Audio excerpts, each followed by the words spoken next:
waa tallaabo weyn oo muujinaysa in dakhliga dalka la maamulo wasaaradda maaliyadda taasoo qayb muhiim ah ka qaadanaysa kobcinta dhaqaalaha dalka iyo la dagaalanka musuqmaasuqa waxaana haatan dakhliga lagu aruurinayaa hanaanka computerized wasaaradda kalluumaysiga oo maanta si rasmi ah ugu wareejisay wasaaradda maaliyadda qabashada lacagihii ay qaban jirtay taas oo si computer ah lagu qaadayo sida uu sharax agaasimaha canshuuraha ee bariga wasaaradda maaliyadda marka waxaan la wareegnay baan qabanayna waa systemkaas ku saabsan maamulka maaliyadda iyo xareynta ma ahan serviceki ay qabanayeen wasaaraddu ay qabanayeen ma ahan iyo hay'adaha laga wareegay kuwa hor looga soo qaaday iyo kuwa hadda la qaadayo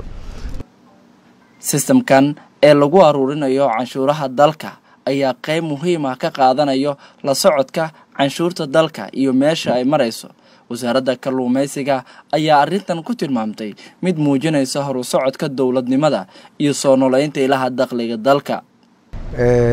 guddiga ka socday wasaaradda maaliyaddana aadan ugu mahad celinayaa si wanaagsanaan u wada shaqeynay mahadsantiin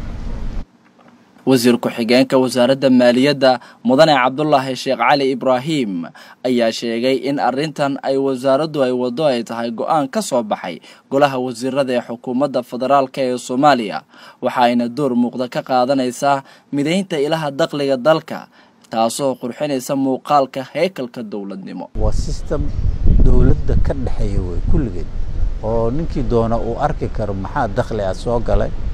maxaa baxay wasaarad walba maalinta wax taabatay wax keentay oo lagu wada arki waa FMC la yiraahdaa SFM marka waana waxyaabaha adduunka uu nagala xisaabtamayo aan ku gaarayno dawladnimo runtii waa horumar weyn kusimaha wasiirka ahna wasiiru dawlaha wasaaradda maaliyadda mudane maxamuud xayir ibraahim ayaa sheegay in wasaaradda maaliyadda tallaabadan wanaagsan ay sameysay ay tahay xoojinta hanaanka dawladnimo si ay u timaado hufnaan dakhli iyo hufnaan kharash labadaba marka waa wada wanaagsan oo qaadayno waa adeeg soo kordhay oo ay aamini karayaan bulshadu aad iyo aad baan runtii ugu mahadinaynaa waa hay-addii saddexaad ee dawladda federaalka ee Soomaaliya ee maanta wareejiso dakhligii ay maamuli jirtay waxaana horay sidan oo kale u wareejiyay wasaaradaha howlaha guud iyo guriyeenta ee dawladda Soomaaliya waxbarashada Cabdirashiid Nuur Ibraahim telefishinka qaranka Soomaaliyeed magaalada Muqdisho